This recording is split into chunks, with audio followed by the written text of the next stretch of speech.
దేవర మూవీని ప్రివ్యూ అంటే ఆ ట్రైలర్ బొంబాయిలో ఎక్కడ వేయడం జరిగింది. దానికి కొరటాల శివ మన తారక్ వెళ్ళడం జరిగింది.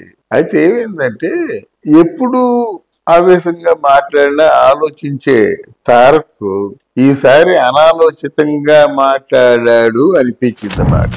అంటే బహుశా బొంబాయిలో మాట్లాడితే చెల్లిపోతుంది అనుకున్నాడో ఏమిటో తెలియదు కానీ ఆయన మాట్లాడుతూ చురకలు అంటిస్తూ ఏమన్నాడంటే కొరటాల శివకి ఎప్పుడు సినిమా మీదే తలంపు.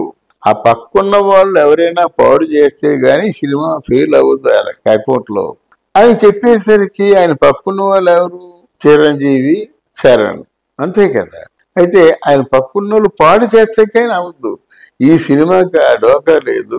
మన తాలూకు అభిమానులందరూ కూడా కాళ్ళను ఎత్తుకొని తిరగొచ్చని చెప్పాడు ఆయన. బాగానే ఉంది, అంతవరకు బాగానే ఒప్పుకుంటాం. మరి కొరటాల శివ పక్కన ఎవరున్నారు? చిరంజీవి ఉన్నాడు. ఆ చిరంజీవి తప్పవలసిన అవసరం ఏమొచ్చింది? దీనికి ఏదైనా రాజకీయం ఉందా?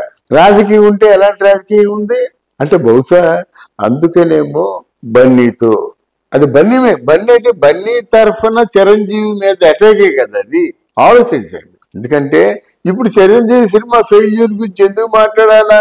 చిరంజీవిని చరణ్ని అసమర్థులు చేసి ఎందుకు మాట్లాడాలా? అక్కడ బన్నీతో సినిమాలో పాల్గొంటున్నాడు అంటే బన్నీ తాలూకు ఆలోచనే అది అని ప్రజలు అనుకుంటారండి. మీరు రోజు జారిపోతే ఎలాగా ఉంది? పెద్ద హీరో, మీరు ఆలోచించి మాట్లాడాలి. రేపు ఎంతమంది తిరిగి ఇక బన్నీ ఫ్రెండ్స్ ట్రోల్స్ చేస్తుంటారు. చిరంజీవి ఈ పేరు మన చరణ్ కూడా వాళ్ళ తాలూకు ఫ్యాన్స్ చూడండి. ఇప్పుడు యుద్ధం మొదలవుంది. ఎందుకు ఇలా కెలుక్కోవడం? నీ సినిమా గురించి నువ్వు మాట్లాడు. కొరటాల శివ గురించి మాట్లాడడం ఏంటి? కొరటాల శివ ఆస్తులన్నీ అన్ని అమ్ముకొని ఈ సినిమా బతికితే బతికినట్టు, ఈ సినిమా ఒకవేళ ఏమైనా అనకూడని ఫలితం వచ్చినట్టయితే మరి అనేమవుతాడు, మీరేమవుతారు? అది ఆలోచించుకోవాలి. అంతేగాని నోటుకు వచ్చినట్టు మాట్లాడితే అది కరెక్ట్ కాదు. ఇప్పుడు నెక్స్ట్ ఖచ్చితంగా అనుకుంటారు అది నువ్వు బండి యాక్ట్ చేస్తున్నావు కాబట్టి చిరంజీవి చరణ్ దేనికి పనికిరానటువంటి ఒక అసమర్థులైన నటులు అనుకుంటారు. అది తప్పదు.